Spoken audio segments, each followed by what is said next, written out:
The layer palette in Photoshop gives you a variety of options to keep things organized.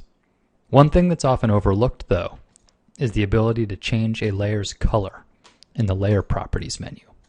In this short video, I'm going to show you an action that I like to use, which takes full advantage of this feature. Generally speaking, when I'm making a painting, I like to keep my layer stack as short as I can. But there's always times where temporarily it'll get really tall. I need to make a bunch of layers, and I need to keep my objects separated for the time being. And when that's the case, I risk losing track of the various layer names on my layer stack, because it's pretty slow to manually double-click on a layer and to give it a name. And in the case of this white X I have here, which is on its own layer, the layer thumbnail doesn't even give you any indication what it is, because the white color is so hard to see on the checkered background. So my layer 7 might have trouble getting lost in the sea of other layers.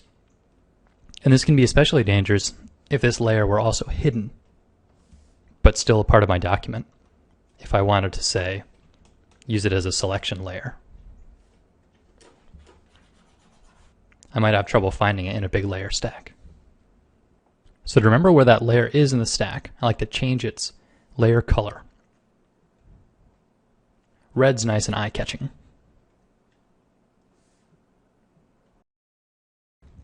Now this is pretty useful, but it becomes a lot more useful if I can tie it to a single button press instead of having a few different menus and clicking involved. So this is a perfect opportunity to make an action. So I'll go to the Window menu, open up my Actions palette, and click the New Action button, which I'll call Violet. And I pick which function key I want to assign it to. Yeah, I think F12 is still available. Okay, so I say F12, and now I record. And at this point, it's listening for all the commands that I give it. So I want to go to the layer I'm currently on, right-click, Layer Properties, Violet, say OK. And that's actually the only step that I want this action to play back. So I hit Stop on the Actions palette. So now I know whatever layer that I select, I hit F12, and it plays back that action, making it purple. And in my case, F8 makes something red.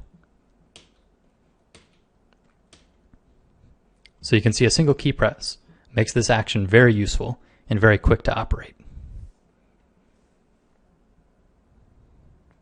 So an action is a great way to save some time on anything you find yourself doing repeatedly.